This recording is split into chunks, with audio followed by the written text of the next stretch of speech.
Hi, everyone. Welcome to this webinar today. I'm just going to wait a minute while people join because it is dead on the 2 p.m/3 p.m. for you. Well done. You're nice and early. You're punctual. Thank you so much. Yeah, so if you just give us like 30 seconds to a minute and then we will get started. Just while we're waiting, hello, my name is Georgina Ryan Casling. I am the head of partnerships and marketing for Witekio, and I will be your host today. So welcome and thank you so much for joining us.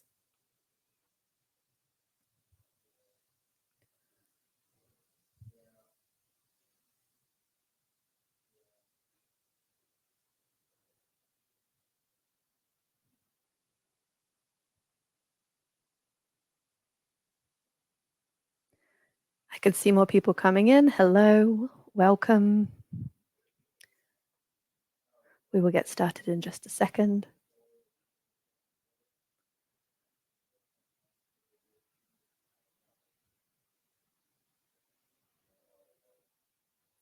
Okay, we can get going because if anyone joins, it's just my bit they'll miss, and that's fine. It's not the speakers. We're all good. Hi, as I said, my name is Georgie Ryan Casling. I'm the head of partnerships and marketing for Witekio, and welcome to today's webinar, which is in partnership with EBV. And it is all about navigating the EU Cyber Resilience Act, avoiding penalties and enhancing security. It sounds scary, but it's not. I promise you, the speakers are going to break it down and show you exactly what you need to do to make sure that you are compliant. So this is an overview of the agenda. I won't go through it. You can just give a quick scan of it. And also it misses out so much because this is such a big topic. But over the next hour, essentially, Witekio will talk first and go through the regulations and from a software side, how you can secure your device. And then EBV will come in and talk about how they can keep you compliant and more about the hardware side as well. So we're covering software and hardware, which is perfect for you guys. Before I introduce you to our lovely speakers, I'm just going to talk a little bit, I swear, 2 minutes about Witekio. Because if you don't know who we are, we essentially are an AVNet company. So EBV are our big brother or our cousin or sister, however you want to call it. We're related. We're all part of the AVNet family. We design chip-to-cloud platforms, so everything from low level to applications and up. We have offices in 5 different countries, as you can see here. And partnerships with some of the biggest names in the world, including NXP, QST, you name it, we work with them. And of course, EBV. We work across a whole range of verticals from public vending machines to medical devices, EV chargers, heavy duty machinery. If it's got a screen, if it's connected to the internet, if it works on MPU or MCU, we can help. And as I said, this is kind of an overview of our skill set. So everything from hardware understanding, so working with our partners like EBV to work out exactly what your architecture will be for your device, to doing low-level work from your BSPs and firmwares, your C++ applications up to cloud, updates, long-term maintenance, and obviously, when a topic like today, things like the CRA and how to keep you compliant. That is it. Very tiny pitch over so you know who we are and why we are here with EBV talking to you, so you can see our credentials and know that we do know what we're saying. So I'm going to introduce you now and hand over to our lovely speakers. First Daniel and then Julien. So Daniel, if you'd like to introduce yourself and tell the audience a little bit about you. Thank you, Georgie. My name is Daniel Bartz. I'm a field application engineer and technology specialist for embedded security at EBV, and I'm really happy to talk to you in the second part about how to do hardware selection to meet the Cyber Resilience Act requirements. And I'm Julien Bernier, I'm security manager at Witekio. I'm in charge of setting up the proper software development methodology in terms of cybersecurity, and obviously the Cybersecurity Resilience Act is one of the hot topics right now. So I will try to break down a bit what are the requirements and what may be the crucial points in the Cyber Resilience Act. And I will start. First of all, I wanted to spend a bit of time understanding where does the Cyber Resilience Act comes from, because you may or may not know that there are already several regulations, both in Europe and around the world, and what was the need, what was the main motivations for this new regulation. So indeed, we live in a world where the impact of cybersecurity incidents is stronger and stronger every day. The global cost of cybercrime has been estimated back in 2021 to 5.5 trillion euros, and there are projections that this may reach 10.5 trillion dollars this time in 2025. So that makes for a tremendous amount. Indeed, the threat actors, the attackers, are increasing their capabilities. We all know ransomware, and the ransomware threat is growing and growing, and is refining every day. Now we've got something that is kind of new, due to the fact that we have lots of systems that work on operational technology. We may see in a near future impacts of cyber attacks, more on the human impacts. We may have injuries or death even driven by a pure cyber attack. So it makes for a very kind of scary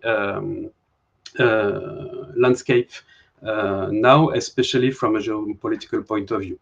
So this is where Europe, as many nations around the world, had to do something about it. Regarding this landscape, there are two main actions we can see.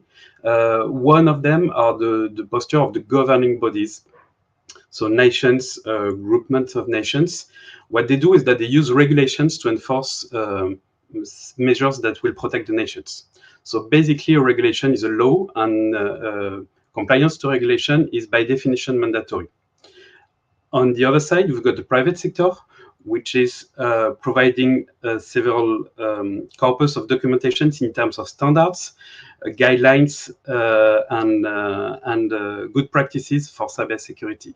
Usually, compliance to the standard is either voluntarist, or you need to comply to a standard because either one of your customers is requiring to, or maybe because there is a regulation that hints at the specific standard to prove compliance somehow to the regulation. So this is what we will see a bit later. If we focus now on the regulation in Europe, actually the Cyber Resilience Act is far from being the first cyber security regulation in Europe, and indeed we've got a very large number of regulations. So this slide describes a few of them. I mean, honestly, most of them. The one we are speaking today is Cyber Resilience Act, but before speaking about Cyber Resilience Act, I would like to have a few words regarding the Cybersecurity Act, which I consider is basically the founding position of Europe with respect to cybersecurity. So the goal of this talk is to have more insight regarding the regulatory situation in Europe regarding cybersecurity, the impacts, and basically, and that's the main point, what do we need to comply to the Cyber Resilience Act? So we'll start with the Cybersecurity Act, which is a whole different list. The Cybersecurity Act dates back to 2019. And basically what it does is that it puts the EU Agency for Cybersecurity, the ENISA, at the center of everything. What we had before was a situation where cybersecurity compliance was really demonstrated through the use of common criteria evaluations. And by definition, common criteria evaluations were really targeted high critical products, like smart cards, like HSMs, like TPMs. And several regulations were requiring common criteria certification. The point is that the common criteria schemes were animated at the local, national level.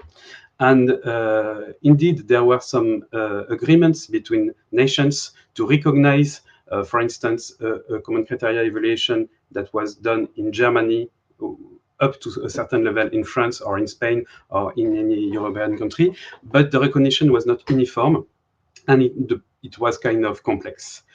The Cybersecurity Act tasked the ENISA to come up with uniform cybersecurity certification scheme at the European level, and that would be recognized automatically and at the same level by all member states. So ENISA did this work. The main outcome we have now from ENISA activities is the EUCC. It's been implemented this year in January. It's basically European common criteria. It replaces previous mutual recognition agreements, and it's operational right now. Also, what we have is the EU5E, which is a cybersecurity scheme for certification of 5G networks. So which is kind of out of scope for our discussion today, but really interesting nevertheless. And you've got also a scheme for cloud services that's really ongoing work, and an emerging scheme for artificial intelligence. The problem with the Cybersecurity Act is that it's not, well, there are several ones, but one of them is that it's not mandatory. As I said, we've got a rising threat landscape. Although we have some domains that are more mature, the typical one is medical devices, because these devices are by definition extremely critical. We have a situation where interconnectedness of devices and systems make less critical devices may be impacting, because they can contribute to an attack to more critical systems. The Cybersecurity Act, and in particular the EUCC, is not binding. There is no actual law stating you need EUCC certification if you want to have your product on the market. And it's kind of generic. It's a generic scheme for an IT system, but it relies also on protection profiles that need to be themselves certified, and that's kind of a less complex, more complex, situation.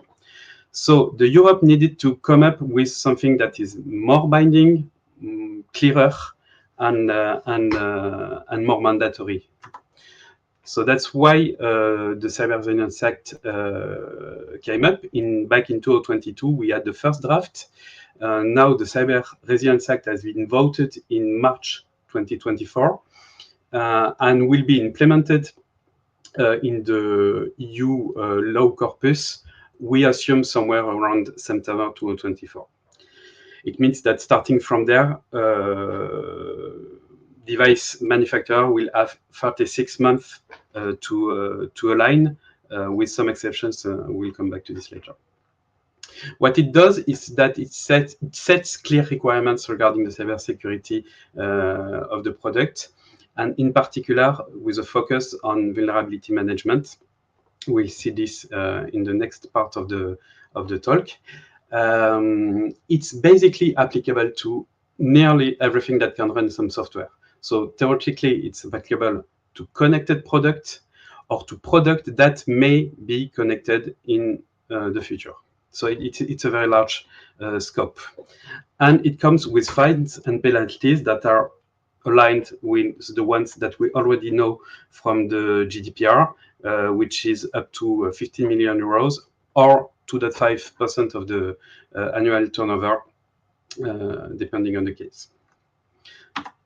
So since it's really mandatory for basically everyone that is selling some product with digital elements on the market, let's now look at what is expected from the Cyber Resilience Act. What are the actual requirements? Basically, there are 5 blocks of requirements. The first one, and it's kind of central in the Cyber Resilience Act, is the security risk assessment. If you are selling or developing a product that has a digital element, you need to have a cybersecurity risk assessment, and you need to use it to drive your development. So this one is basically the security by design part, is use the outcome from the cybersecurity risk assessment to develop, deploy, and maintain the security of your product. The third block is related to vulnerabilities management. You need to be aware of what's in your product, what are the vulnerabilities that target any component in your product, and you need to be aware to have a very clear view regarding vulnerabilities all along the global life, the total life of your product. So it needs to be updated. It needs to be, you need to have regular tests and reviews. And whenever you detect that there is some vulnerability, you need to do something about it. You need to have some assessment of the vulnerability. And in the case where your product is indeed targeted, can be indeed targeted by an attack using this vulnerability, you need to come up with a solution. And basically, a solution is patching the software component, for instance, that may be the source of this vulnerability. It needs that you need, and that's an actual concrete requirement from the CRA, it's written in the law, you need to provide some ways to provide security updates in a timely manner. And with vulnerability management come security updates, but also come a new obligation of transparency. You need to communicate whenever there is a security incident or whenever there is a new vulnerability on your product, a new vulnerability in your product. You need to communicate about this. You need to warn not only your customers, but also the national and European instances that there is a vulnerability, that there has been an incident, so that there is a coordinated response plan that can be set. So that's basically all you can find in the CRA. And now we will have a focus on the security risk assessment, vulnerabilities management, and security update side, because I think these are the most critical points for a software developer, at least, to address and to take into account. First, we need a risk assessment. Article 10.2 in the CRA provides the actual requirement. It does not provide an in-depth description of what is a security risk assessment. Is there some specific methodology to follow? This is basically out of scope of the CRA. You need to come up with an actual efficient way of doing risk assessment. It's not an easy one. We have several methodologies that allow to do cybersecurity risk assessment. You've got the French EBOs, for instance. You can do stride analysis. You can do TARA. There are many things that happen, and none of them is really the one you should use. It means that the main quality of a cyber risk assessment is to be exhaustive and efficient. How do we do this in a time-controlled manner? Well, all of the methodologies for doing risk assessment share many common points. The first one is that you will need to have an actual description of the attack surface. The attack surface of your product is the list of everything that is theoretically available to an attacker. So all interfaces, both hardware interfaces and software interfaces. On the hardware side, you need to take into account, basically list all the interfaces regardless of whether they are easy to access or not. At this step of the risk analysis, what you do is basically have the most complete list you can come up with without asking the question, is it possible, probable, realistic that someone can use this interface? So internal interfaces, hardware interfaces are in the scope. Any JTAG point, any internal serial port, the PCB itself can be considered as an interface. Obviously, external interfaces are also in the scope. They require physical proximity, but you don't have to physically dismantle the physical device. So USB ports, keyboard, Wi-Fi, Bluetooth are considered hardware interfaces. On the software side, obviously, the right classification is that you want to be really clear about what are the interfaces that are remote, in the sense that they are available to a remote attacker somewhere on internet, for instance. Adjacent ones are the ones that are available to an attacker that is on a local network. It means that you need to take care about multiple step attack, where the first attack would provide an external attacker access to the local network, and then the second step will see him or her use its local access to compromise your device. And also local interfaces, meaning the ones that need, again, access to one of the external hardware interfaces. Once you've got this global attack surface, you need to check the attack model. If you want to protect against any kind of attacker with any kind of resources, then your it's a lost fight, basically. If you assume that an attacker has an arbitrary amount of capabilities in terms of money, in terms of access, in terms of skills, then you will need to come up with very intricate countermeasures, and this will be counterproductive. So it's really important at the beginning of the risk assessment that you figure out what is your typical attacker. Is it someone who is able to do very easily reverse engineering of an actual software? Is it an attacker that is able to compromise the local network, for instance? The attack model basically lists all the assumptions that will be the founding step of your risk analysis. It means that anything that falls out of these assumptions will not be taken care of by you, but you have sound reasons to do this. Maybe local access to your device is assumed impossible, and in many contexts it makes complete sense, but it needs to be written down black and white in your risk assessment, and it needs to be clear for your customers and for everyone that you made this assumption while coming up with the proper security solution.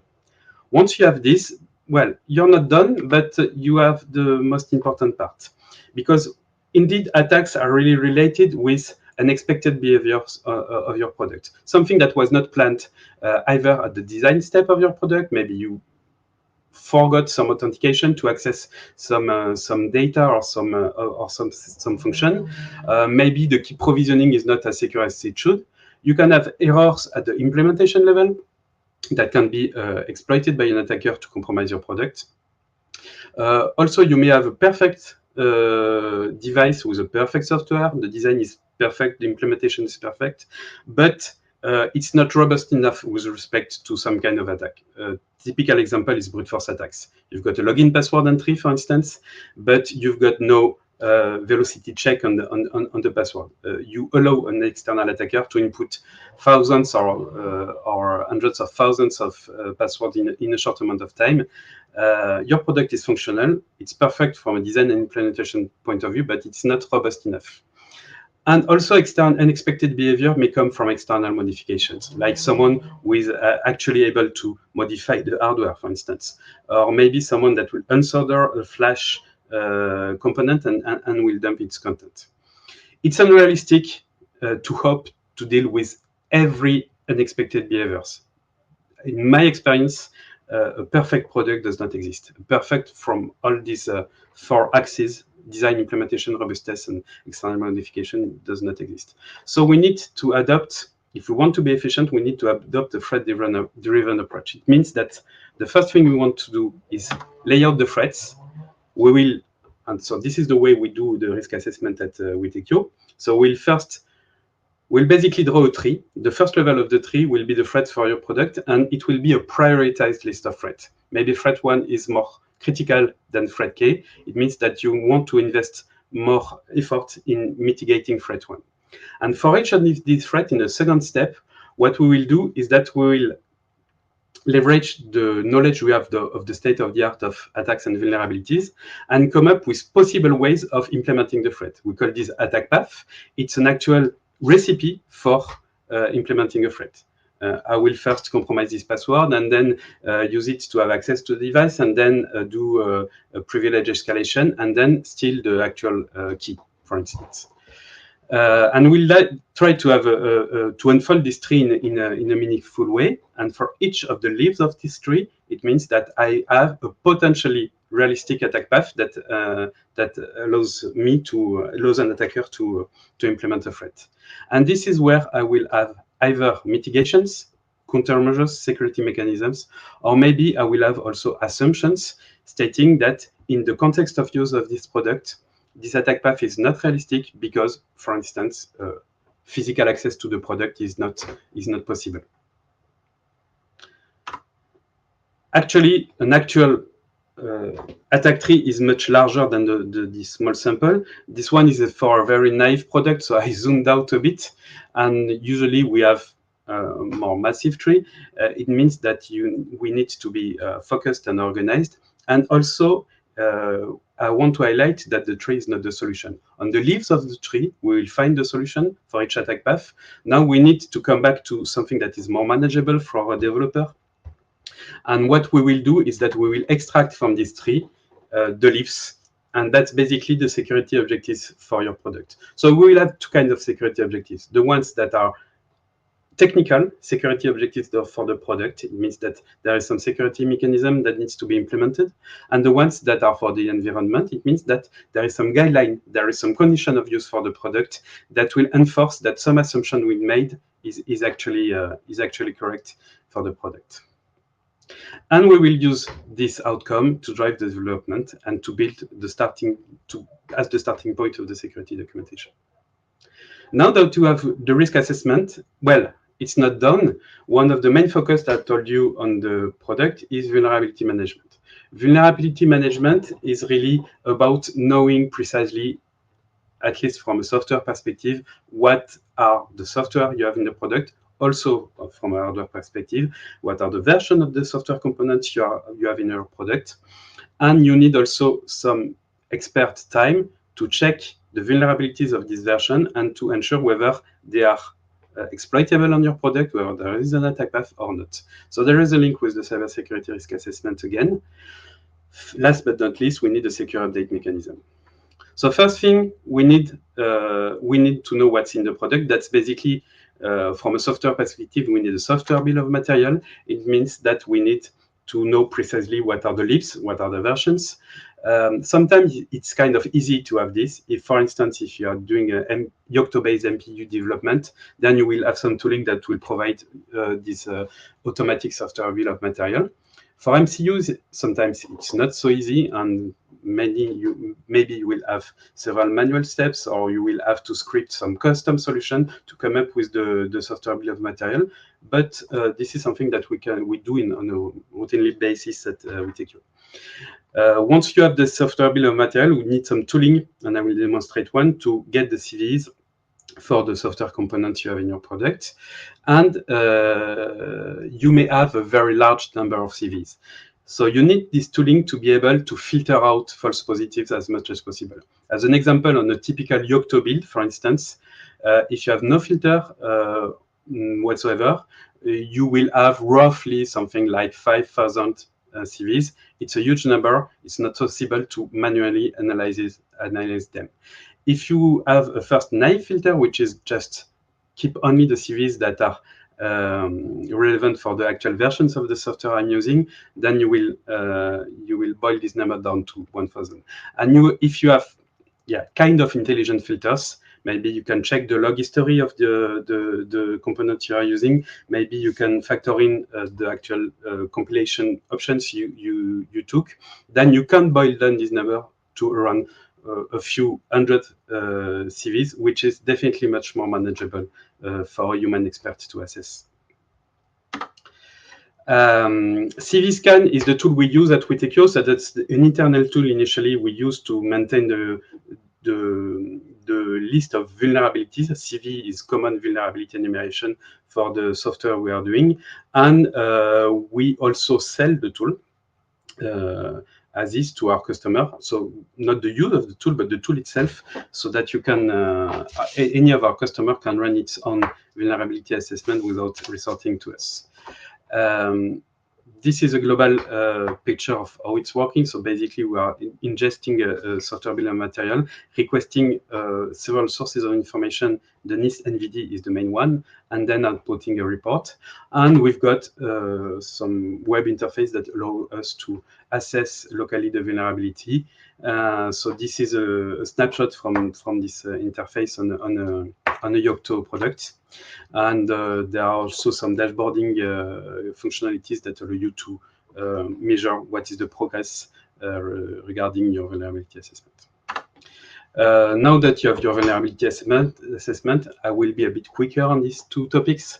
You need to have a proper software update mechanism that is secure. So first of all, it needs that it must not be able to break your devices.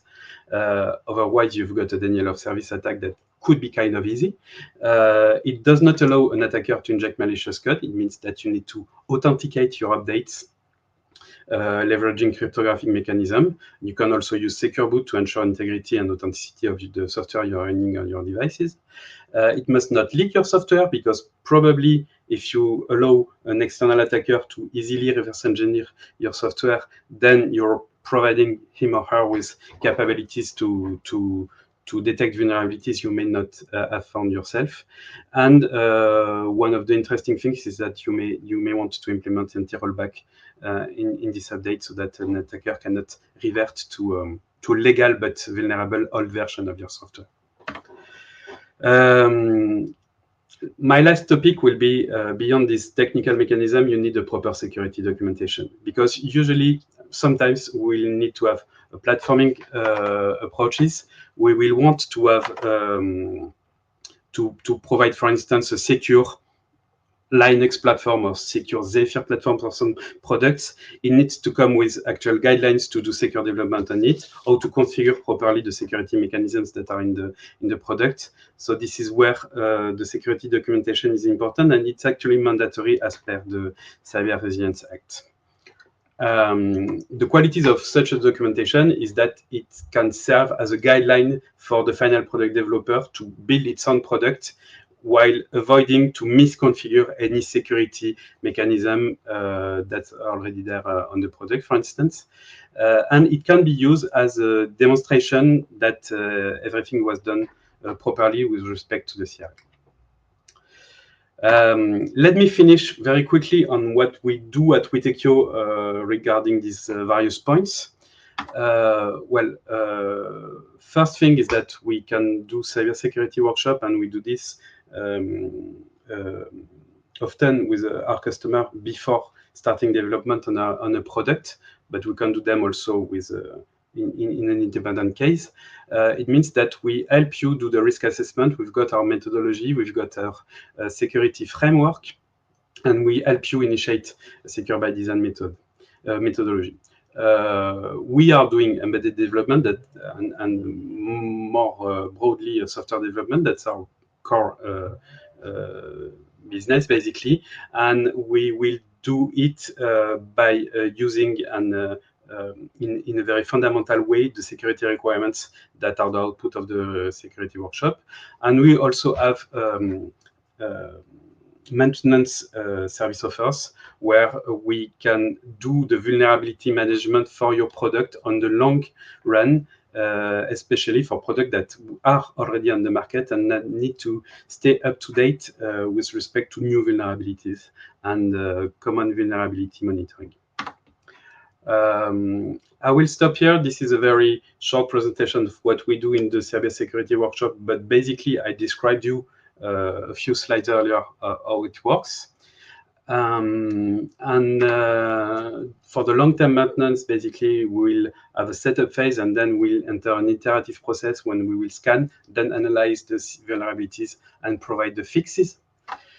And this is basically what is our process for dealing with vulnerabilities and determining whether a vulnerability is relevant for your product or not, because in maybe 75% of the cases, a specific CV is maybe not applicable to a specific product, even though the software is inside, because there is no way for an attacker to use it. I will finish on this, and I will hand it to you, Daniel, for the rest of the talk. Thanks a lot. Very quickly, just before Daniel starts, I'm going to put his slides up, just to let you know that the slides will be sent afterwards. So we know there's a lot of information and it's coming thick and fast. So you'll get the slides so you can look into them in depth a bit later on as well. Take it away, Daniel. Yeah, thank you so much. So now we learned so much about the requirements and the requirements handling and the vulnerability handling from Julien already. And in the second part, I would like to shed some light on what that means for your hardware selection, your hardware requirements. Just like Witekio did, I would like to start up with just a short overview of what EBV is doing. So we are a hardware distributor, but we see ourselves as a full solution provider throughout the entire production and life cycle of a semiconductor-based product. We are specialized on active semiconductors and help our customers and support our customers throughout the entire design and then the entire production phase with our logistics as well. We have very many people on the ground in more than 60 locations throughout EMEA and 28 countries. We have sales teams and engineers located that can support you locally. And on top of that, we have a group of specialists that can jump in on specific topics like the CRA here, support you to make the right decision when you are designing your product and choose the right MCU and peripherals to meet all these requirements. And then, of course, supply those components throughout the entire lifetime of the product. You saw that there is a whole bunch of requirements that are very much process focused in the CRA. But to fulfill these requirements, there is in the end, it results in also requirements for the underlying hardware, because especially when we look at the updatability, we'll see that you need to consider those early in the design process to in the end be able to meet them in an efficient way. And for that, I would like to recap a bit on the requirements we have. Looking in the CRA, we see that there's two sets of requirements defined actually in two different chapters. One are basically product requirements, and the other ones are the other block is concerning the vulnerability handling process. Vulnerability handling process is really the underlying development and maintenance process that we have. This was what we were focusing on in the first part. So when you have your design, you need to do the security documentation of the software bomb in order to enable you to do the regular updates and fix these vulnerabilities in time. But what this implies is that you have an underlying hardware that allows this. So looking at the product requirement side, we have a few highlight requirements that I condensed here. In the real text, they are a bit more lengthy, but you can compress them to what I have on my slide here. So to start with, you need a product with a secure by default configuration. So for example, it could mean the non-accessibility of debug ports, for example, which means that you need these functionalities to block these kind of interfaces on the hardware side. But of course, it also relates to software configuration, that you don't deliver a device with a default password, for example, but a diversified password, as you nowadays typically have. If you buy a new Wi-Fi router for your house, it will come with an individual password preset that you have to change afterwards.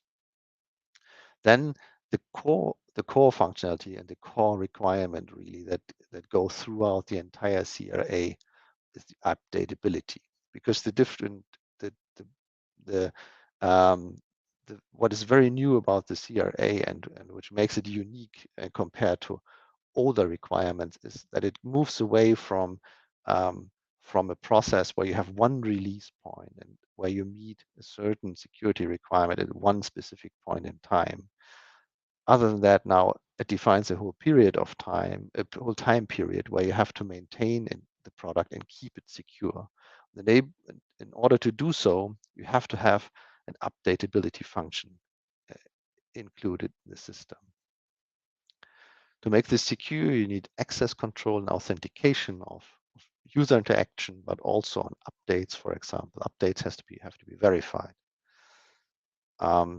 Another core requirement is data confidentiality.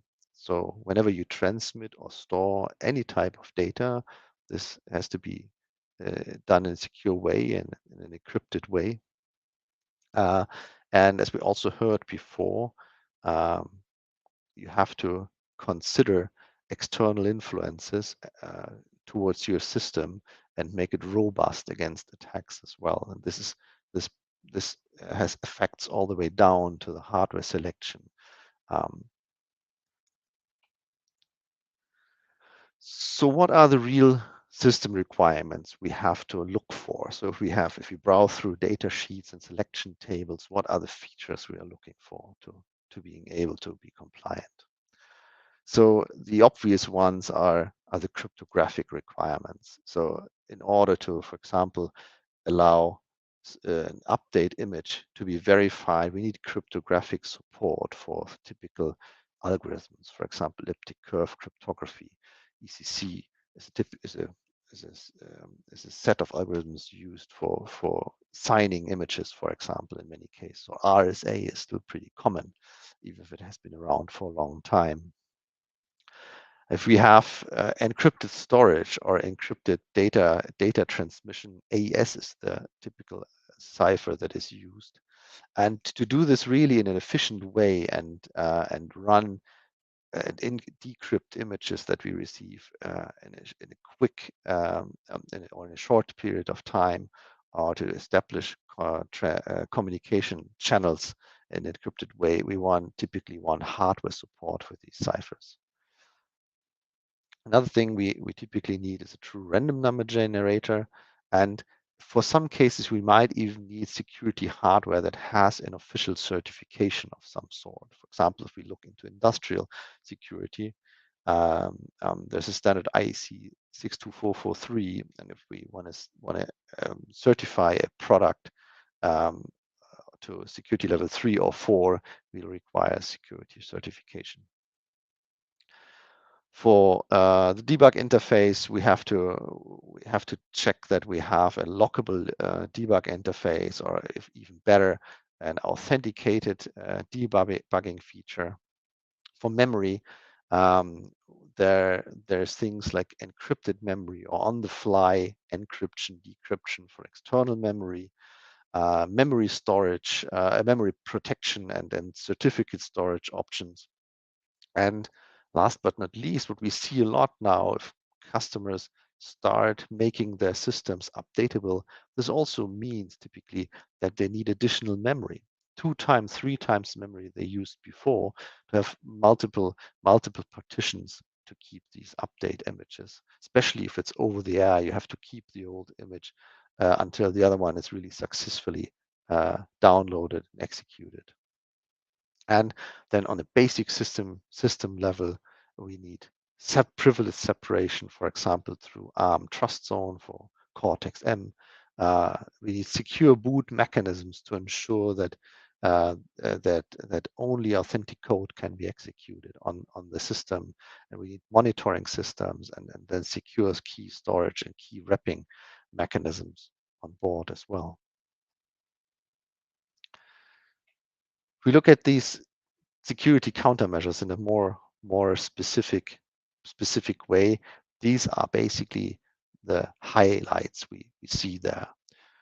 Very important is the authenticated debug, because it gives you an option to keep a debugging interface accessible in the future while still securing it from the first day in the field. We still see so many systems that go out with an open debugging interface to the field because customers or manufacturers are afraid that they cannot debug their early series of the system. But this opens up a huge threat to an entire production series.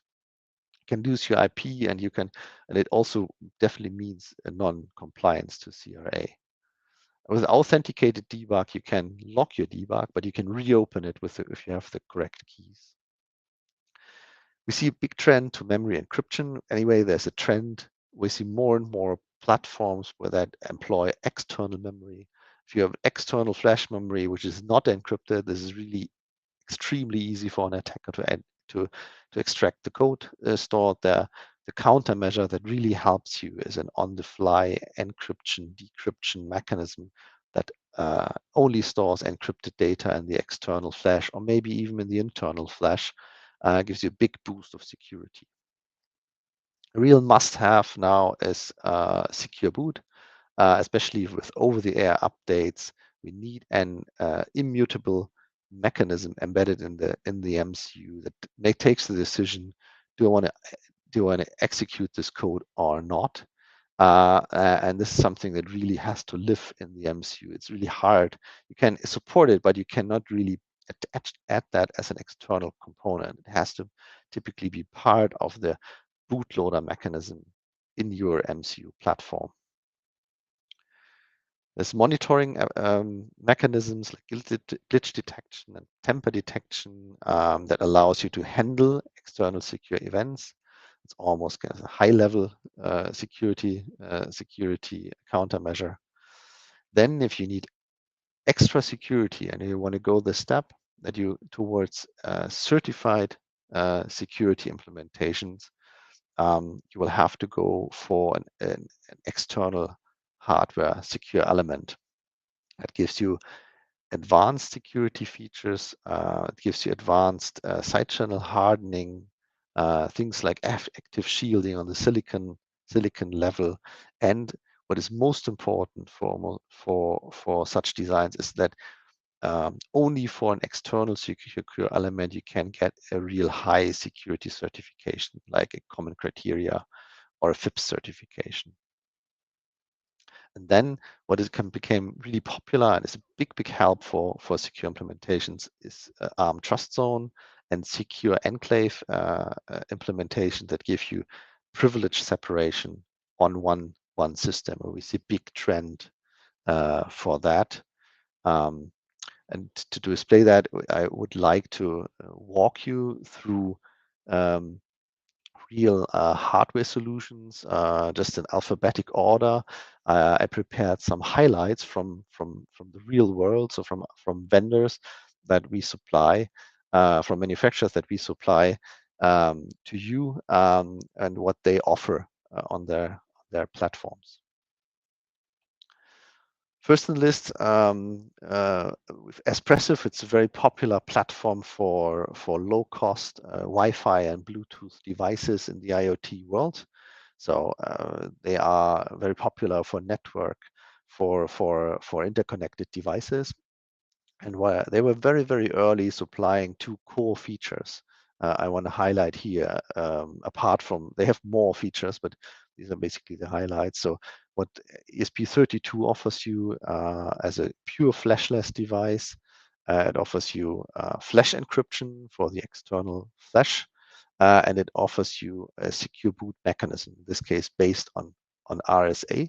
RSA is pretty old, but it's very legit for secure boot mechanisms because RSA is a bit more efficient in the verification direction, whereas ECC is more efficient in the signing direction. However, therefore, on an ESP32,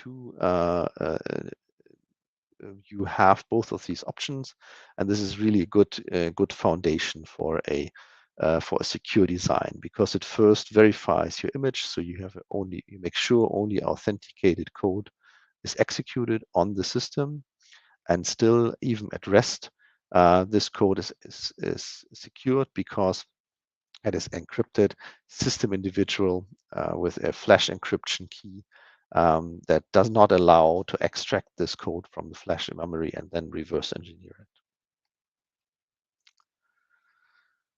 Next on the list is Infineon. Infineon has a very broad security portfolio that reaches from secure MCUs through embedded secure elements and full-blown trusted platform modules.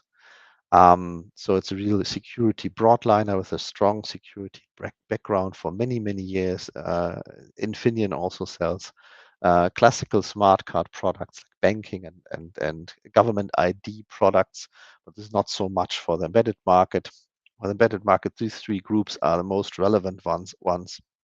So looking at that, we have trusted platform modules TPM 2.0 typically for Windows and Linux platforms. Then we have embedded secure elements like the Optiga Trust M platform, which is it's actually based on high security EAL6 Plus hardware, which is also used for banking purposes and for ID purposes. But it is programmed with an IoT multi-purpose security firmware on top. So you have really a multi-purpose external security engine. You can retrofit to all kinds of MCUs and really add common criteria level security to that.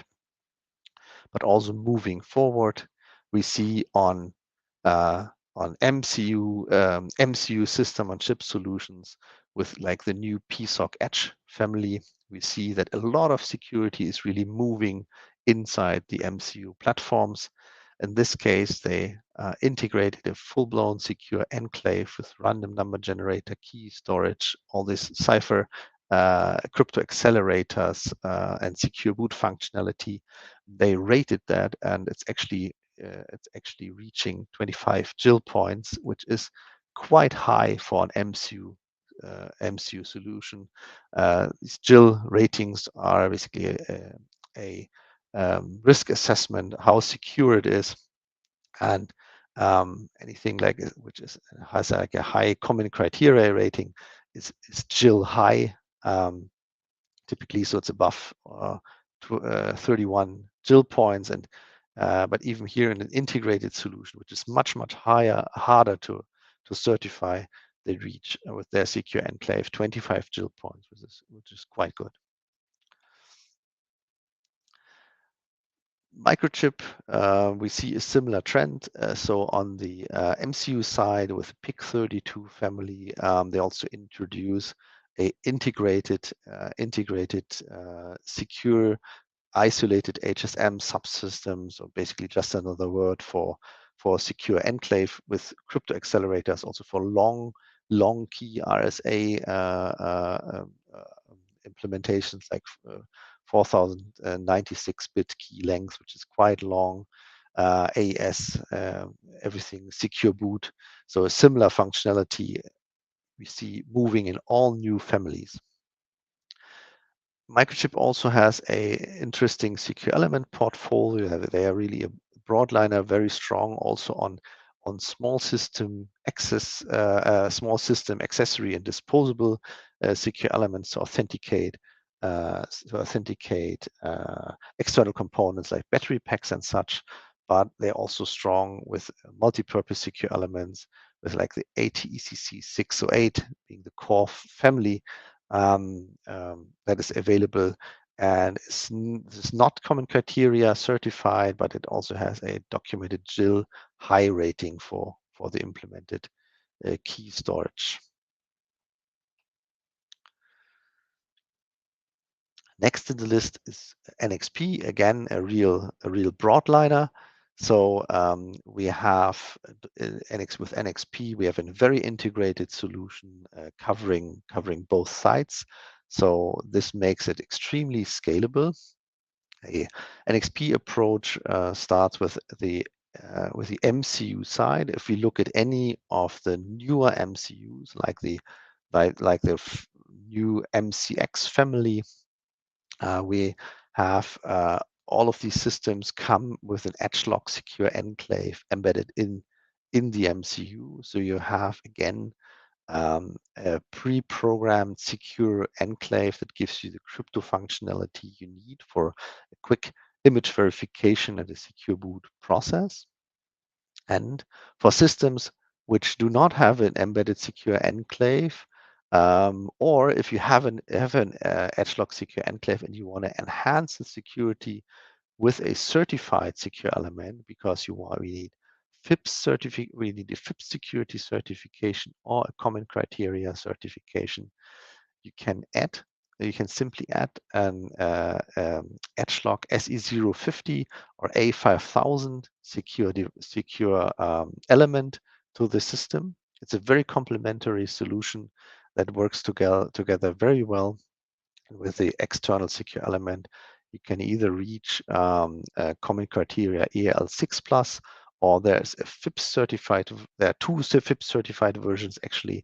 The older one is FIPS 140-2 level 3, and now very fresh, the SE052F2 is one of the first solutions on the market, which is FIPS 140-3 level 3, which is interesting for the American and international market.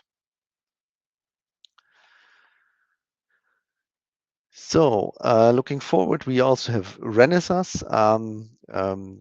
They introduced the very interesting RA Cortex-M family not too long ago. And if we look into that, we have a very well-scaled security subsystem in there. We have they come with different crypto engines, they say, starting with the crypto engine 5 all the way up to crypto engine 9 for the bigger versions or the newer versions, giving a real strong security subsystem with own random number generator, key handling, and own RAM. So all these keys that are that are processed inside the security engine don't leave it and do not expose any key material to the rest of the normal system. So last but not least, in my list here is ST. Of course, ST also offers secure element solutions with an embedded secure element for IoT applications, as well as TPM modules. But the real strength of ST is, of course, the STM32. And if we look at the newest family members in the STM32 world, we here also see that that ST added an extremely strong crypto and security block to these devices with security accelerators and temper detection and a secure boot subsystem. And what is really interesting is that they really make use of the trust zone implementation of Cortex M33 and offer a pre-certified firmware that can run in the trust zone. It's called Secure Manager. And this gives you an entire API to cover all these requirements, updatability requirements, key handling requirements, etc., all programmed in here. It's even CSIP and PSA certified, and they allow you to reuse this pre-built certified binary loaded in your trust zone and use it through this well-defined API to have all these security functions at hand, basically like a soft secure element that you can put in your existing MCU if it fulfills these requirements. So it's available for anything which is new, starting with the STM32H5, because you of course need the underlying crypto power to run this system. Of course, also we as EBV and FNet have something directly to offer to this world. We are offering a cloud service called IoT Connect. That's something we are also happy to talk to you about, and which is really well suited to do over-the-air fleet management and fleet updating. Because once you look into these requirements, check your hardware, etc., you quickly discover that, of course, you also need a counterpart. You need a cloud side to roll out and to roll out your new firmware that you created after you patched the vulnerability, and to do this in an efficient way. In many cases, a cloud-based solution is the right way to go. And with FNet IoT Connect, we can offer you a proven solution that is working very well for OTA fleet management and securely rolling out your updates. And this is also something we are able to offer. And this is it for my side for CRA security. Thank you so much. Okay, we know that we are literally coming to the end because obviously the talks went on because there's so much to talk about. But if you've still got time, guys, if you can hang with us for a little bit, we're going to go through some of the questions. I can see that Julianne's been answering a few of them, which is great. And also any ones that don't get answered, Daniel and Julianne will go through. So let me just choose some. Julian, I don't think you answered this one, did you? So Jens asked, are industrial devices with wireless Bluetooth interface but without internet access also affected by the EU Cyber Resilience Act? I can take this one if you want, Daniel. You can, of course. Go ahead. Well, the answer is yes. As soon as it's interconnected to some system, then it should be affected by the Cyber Resilience Act. Really, the idea is not internet connection, but it's really the fact that the device can be used as an attack vector for another device somewhere. So, wireless Bluetooth interface that is used is considered a form of connection, and the product with digital element will be subject to the Cyber Resilience Act. Indeed, there's no differentiation in the CRA. It's only talking about connection. It never mentions that it has to be internet connected, but it specifically talks about point-to-point as well as network connections. Perfect. Jens also asks, what about IP protection? As a device manufacturer in relation to the CRA certification, if all sensitive information is to be disclosed, how is this guaranteed? I don't know if you want, but I may can say something to it. I think this is not the biggest concern. We talking about we talked about the software bill of materials, but this does not have to be published. Of course, you're free to publish your software bill of material, but this is not mandatory. You have to have it in your documentation because you will need it to do the monitoring, but you do not necessarily have to publish it to the public. Yes, and that's just in case you are looking at an outdated version of the Cyber Resilience Act. The first version for 2022 is still very visible on the European Commission website. And this first version did not include any provision. Basically, the software bill of material publication was mandatory. And now it's not the case anymore with the modified text from March 2024. Okay, so watch out for version control, basically. Yes. Definitely, you can easily mistake that. It's relatively hard to distinguish. Going to remove that so you can see Julien because he was hidden behind the questions, which I'm sure he doesn't mind, but we do.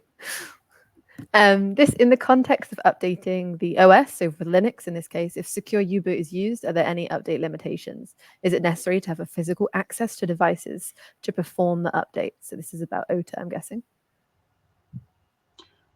Well, the answer is no. We will need to be clear about what is a secure U-boot. But we do have many examples of U-boot-based devices, shall I say, with over-the-air update that is working properly. So unless I did not understand precisely what secure about U-boot is about, I don't think that there are any update limitations. Of course, there is some boot level stage that cannot be updated. That's basically the foundation of the hardware root of trust. Okay. A different one. Let's go here. Lots of you are asking questions, which is lovely. Lorenzo asks, are but necessarily I wonder if this is a response to one of your questions, Julien, was it? No. No, maybe I can say a bit about that, even if I'm not able to clarify it fully. But this is also one of the points that has been more clarified in the newer version, the newest version of the CRA. Because in the earlier version, it was not discussed at all. Because we have so many old field bus systems in the world, which are basically industry standard, and it's not really realistic to forbid all of them because we have so much existing infrastructure that requires devices that are interconnected with them. And I believe, as I understand the text now, is that you can still supply them, but not for general purpose devices. If you sell a consumer device, it's not supposed to have an insecure field bus. But if it's more for a B2B market and you sell a product which is specifically for an industrial application to control a machine which happens to have this field bus, it's allowed to still do so, but you have one additional requirement. You have to discuss the security implementation implications of this vulnerable interface in your security documentation. So a user can decide whether or not they want to go down that route or not. But you cannot use it for it. It's not a allowance that you simply keep using it like you want. But you can keep selling devices with insecure field bus interfaces to specific markets that require that. This is how I understand this part of the CRA. I'm sure it's perfect. Another one. So this is all talking about OS versions end of life in products that are already in the market. Is it mandatory for manufacturer to update all the devices that were previously sold? It's not. So I don't think it's written black and white in the corpus of the regulation that is mandatory, but I would say it is. Basically because of vulnerability management. So obviously there are always edge cases. Maybe you need to stick with some specific software version, for instance, of some operating system, because I don't know, it's the only one that will support some hardware component or whatever. In which case it will be complicated because you will need to backport any security fix that comes up, and it's a complex situation. We all understand why. So it's not mandatory legally, but now I'm not a lawyer, and I would say it's kind of mandatory in any case because these are the ones where you will have the security patches. Yeah, I agree. It's probably it's not forbidden by CRA, but it's negligent to a certain extent, I believe as well. But technically, if you think of something which is not a Linux system, but you have an embedded device which simply is not updatable. If you sold that in the past, of course, people can keep using it. You do not have to get it back and make it updatable afterwards. I think this is the same kind of situation. So people that purchased it before the end of the deadline can theoretically keep using it, and you have no obligations. But it depends if you really want to do that as a user. Um, as an end user, you might don't care, but as a professional user in an industrial space, it's also a risk for you. So you might have to consider if you might want to exchange that device to something newer, which is compliant. Amazing. And guys, you all heard it here. Julian is not a lawyer. Me neither.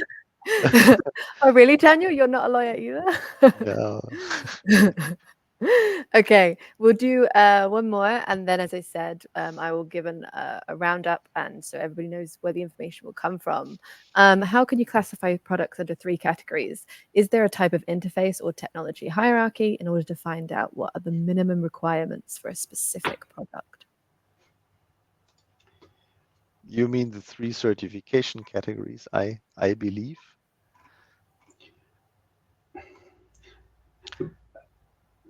Yeah, sorry, Nate. Well, if we look at this, I don't have a slide at hand right now showing the three certification categories, but you have to actually you have to split between these two. The certification categories are for initial certification, basically, and what is in this group is clearly listed. You have, and in annex there's product groups listed for these categories. So it only describes how you do the testing. The minimum requirements, I think, are going back to the basic requirements that are listed in Annex 1, I believe, and these are the same for both, for all categories. It doesn't make a difference. You have to still fulfill the requirements, but if you're in category 0, basically, you can do a self-assessment of that. But it doesn't mean that you can cheat and that you don't have to fulfill the requirements. It only means that if you are in a higher class, you have to pay somebody else who is accredited to do the same thing that you are doing. Yes. That's exactly this. I mean, you've got 3 categories, and one of them has 2 subcategories. You've got all the unclassified products. That would be one category. It's not even mentioned in the annexes. Then you've got important product that subdivides down to class 1 and class 2, and then you've got critical product. For important product, the requirements are the same as for unclassified product, except that the way they will be checked differs. For class 2 product, you will need external assessment by an external third party. Just a slight, I wouldn't say, I'm not sure that the requirements for critical products are really the same, because basically these are smart cards and TPMs and stuff that is assumed to be certified under either EUCC or common criteria, in which case for these products the requirements are maybe not the same, but more dire in somehow, and they will be conditioned by some form of protection profile. The end goal will be the same, but I wouldn't say the requirements are these ones. But if you are in a critical category, then I think you already know this, because you are basically devising a smart card-like product, and that's a all different matter. Okay, perfect. I can see that questions are still coming in, but what I want to do, guys, is just to remind you that after the webinar ends this evening, I will send you the slides, as well as you'll have on-demand access to the recording again. So if you can watch it, as and when you need, if there's anything that you want to go over, all of the questions will go to Daniel and to Julien, and we will make sure to respond and answer them. So you'll either get response from one of these two, depending on whether it falls into hardware or software, or will respond is the question and the answer. So yes. So I think that covers everything. If there's any other questions, please do answer them or ask them in the chat, because as I said, I'll make sure that the experts reply. And thank you so very much for joining us today. I hope you found it useful. And thank you to our 2 speakers, Daniel and Julien, for giving us your expert knowledge. Have a lovely day, everyone, and I will see you later. Thank you so much. Thank you. Bye. Bye, guys. Bye-bye.